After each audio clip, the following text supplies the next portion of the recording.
Hello বন্ধুরা, তো রঙিলা নিয়ে আবার একটি রেসিপির সাথে চলে এসেছি। বন্ধুরা, আপনারা কেমন আছেন? আশা করছি অনেক অনেক ভালো আছেন। তো বন্ধুরা, আজকে একটি নাস্তার রেসিপি আপনাদের সাথে শেয়ার করব, যেটা আমি স্যান্ডউইচ তৈরি করে নিয়ে আপনাদের সাথে শেয়ার করব। আর বন্ধুরা, আমি যেহেতু ঘরেলু কিছু উপকরণ দিয়ে নিয়েই স্যান্ডউইচটা তৈরি করে নিয়ে আপনাদের সাথে শেয়ার করব। আর বন্ধুরা, এই নাস্তাটি কিন্তু অনেকটাই ঝটপট তৈরি করে নিতে পারবেন। তো বন্ধুরা, চ্যানেলটিতে নতুন হয়ে থাকলে আমার চ্যানেলটিকে সাবস্ক্রাইব করতে ভুলবেন না। বন্ধুরা, অবশ্যই সাবস্ক্রাইব করে নেবেন, ভালো লাগলে লাইক করবেন। তো চলুন তাহলে ভিডিওটি শুরু করছি। তো এখানে নিয়ে নিয়েছি ব্রেড। তো দেখুন বন্ধুরা, এইরকম পাউরুটি ব্রেডগুলো নিলেই কিন্তু আজকের নাস্তাটি তৈরি হয়ে যাবে। তো এভাবে আমি ব্রেড দিয়ে নিয়ে স্যান্ডউইচটা তৈরি করে নিয়ে আপনাদের সাথে দেখাবো। আর এই নাস্তাটা কিন্তু একদমই ঝটপট তৈরি করে নিতে পারবেন, বাচ্চাদের টিফিনের জন্য কিংবা বিকাল টাইমে আপনারা তৈরি করে নিতে পারেন। তো এখন এটা রেখে নিচ্ছি, এখন চলে যাচ্ছি গ্যাসের দিকে। তো প্রথমে পুরটা তৈরি করে নিচ্ছি বন্ধুরা। এখানে 2 চামচের মতো সরষের তেল দিয়ে দিলাম, হাফ চামচের মতো জিরে, আর সাথে দিয়ে দিচ্ছি অল্প একটু হলুদের গুঁড়ো তেলের মধ্যে, আর দিয়ে দিচ্ছি হাফ চামচের মতো কাশ্মীরি লাল লঙ্কার গুঁড়ো। এটা দিয়ে নিয়ে কাঁচা লঙ্কা কুচি দিয়ে দিচ্ছি আমি 2টা, আর দিয়ে দিচ্ছি একটা বড় সাইজের পেঁয়াজ কুচি। তো বন্ধুরা, এটা পেঁয়াজ কুচিটা দিয়ে নিয়ে হালকাভাবে নাড়াচাড়া করে নিচ্ছি। আর যে আমি স্যান্ডউইচের জন্য যে একটা পুর তৈরি করব, সেটা এখন ভালোভাবে তৈরি করে নিচ্ছি। তো পেঁয়াজটাকে হালকা করে ভেজে নিচ্ছি এখানে। তো এখানে দেখুন বন্ধুরা, হালকা করে 1 মিনিট আমি ভেজে নিয়েছি। তো এখানে আমি দিয়ে দিচ্ছি বড় সাইজের 2টো সেদ্ধ আলু।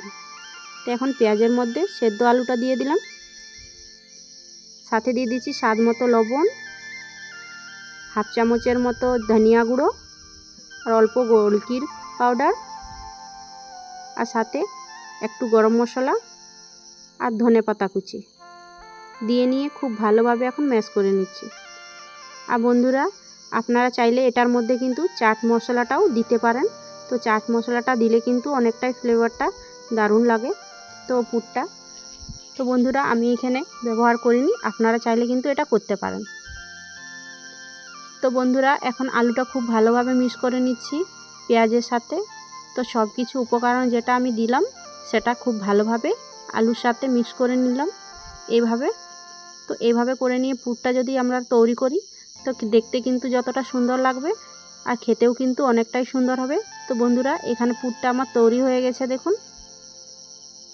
তো এখন একটা প্লেটের মধ্যে তুলে নিচ্ছি। তো এখানে আমি একটা প্লেটের মধ্যে তুলে নিলাম দেখুন। তো এটা এখন ঠান্ডা করে নিচ্ছি। যে ব্রেডগুলো নিয়েছি সেগুলো এখন সেঁকে নেব। তো আমি প্যানের মধ্যে দিয়ে দিলাম 1 চামচের মতো ঘি। তো অবশ্যই আপনাদের কাছে বাটার থাকলে বাটারটাও দিয়ে নিতে পারেন। তো এখন এইভাবে ব্রেডগুলো আমি প্যানের মধ্যে দিয়ে দিলাম, আর দিয়ে নিয়ে এখন উল্টে পাল্টে আমি এখন 2 সাইডটাই ভালোভাবে সেঁকে নিচ্ছি। তো একবার আমি পল্টে নিয়েছি দেখুন বন্ধুরা, আরেক সাইডটাও আমি খুব ভালোভাবে এইভাবে করে নিয়েই একটু সেঁকে নিচ্ছি, যতক্ষণ না হালকা ক্রিস্পি হয়ে যাচ্ছে। তো আবারও এক সাইডটা পল্টে নিচ্ছি। তো দেখুন বন্ধুরা, এইভাবে করে নিয়ে কিন্তু আমি এখন উল্টে পাল্টে একটু ক্রিস্পিভাবে লালচে কালারের করে নিয়ে ভেজে নিলাম। তো এখন ভাজা হয়ে গেছে, এখন সাইডে তুলে রেখে দিচ্ছি। তো এইভাবেই সবগুলোকেই আমি এখন ভেজে নেব। তো সবগুলো এখানে ভাজা হয়ে গেছে আমার। তো আবারও আমি 3টে ব্রেড নিয়েছি, তো ওগুলাকেও আমি প্যানের মধ্যে দিয়ে নিয়ে আমি এখন উল্টে পাল্টে ভেজে নিচ্ছি।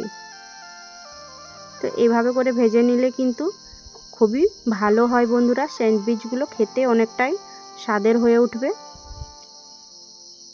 তো এখানে আমি গ্যাসের ফ্লেমটা লো মিডিয়াম করে নিয়েছি, আর যে পুরটা তৈরি করে রেখেছি এই ব্রেডের মধ্যে আমি এখন এইভাবে করে লাগিয়ে নিচ্ছি।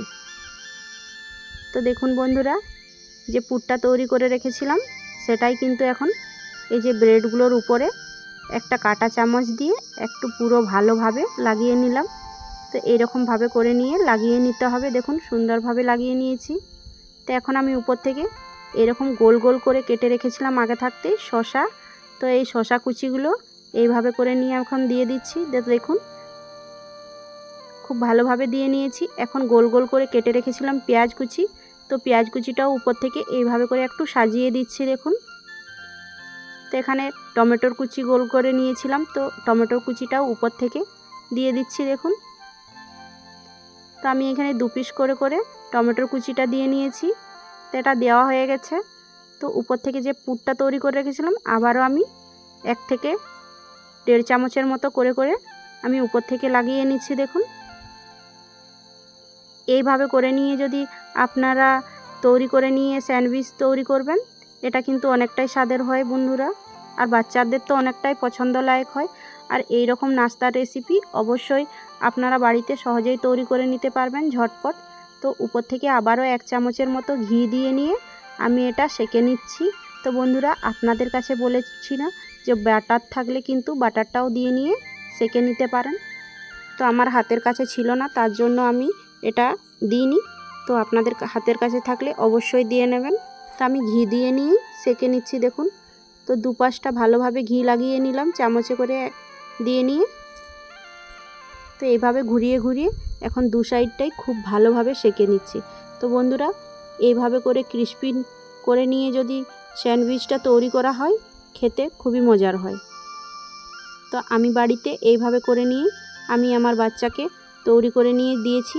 তো ও কিন্তু খুবই মজা করে খেয়েছে আর বলেছে, মা এই স্যান্ডউইচটা কিন্তু দারুণ হয়েছে। তো বন্ধুরা এখন তৈরি হয়ে গেছে, এখন প্লেটের মধ্যে তুলে নিচ্ছি। আর বন্ধুরা আপনাদেরকে যদি এই স্যান্ডউইচের রেসিপিটা ভালো লাগছে, অবশ্যই বাড়িতে একবার হলেও ট্রাই করে নিয়ে দেখতে পারেন, অনেকটাই ভালো লাগবে। তো এখন তৈরি হয়ে গেছে সবগুলোকেই, চলুন তাহলে সার্ভ করে নিচ্ছি। তো এখানে আমি একটা প্লেটের মধ্যে সার্ভ করে নিয়েছি বন্ধুরা। তো দেখতেই পাচ্ছেন কতটা সুন্দরভাবে স্যান্ডউইচগুলো তৈরি হয়ে গেছে দেখুন। তো এভাবে আপনাদেরকে কেটে নিয়েও দেখাচ্ছি। তো দেখুন বন্ধুরা এখন আমি কেটে নিচ্ছি। তো দেখতে কতটা লোভনীয় হয়েছে দেখে না হয় বুঝতে পারছেন বন্ধুরা। তো দেখুন কতটা সুন্দর দেখাচ্ছে, আর এটার মধ্যে কিন্তু আপনারা টমেটো সস দিতে পারেন।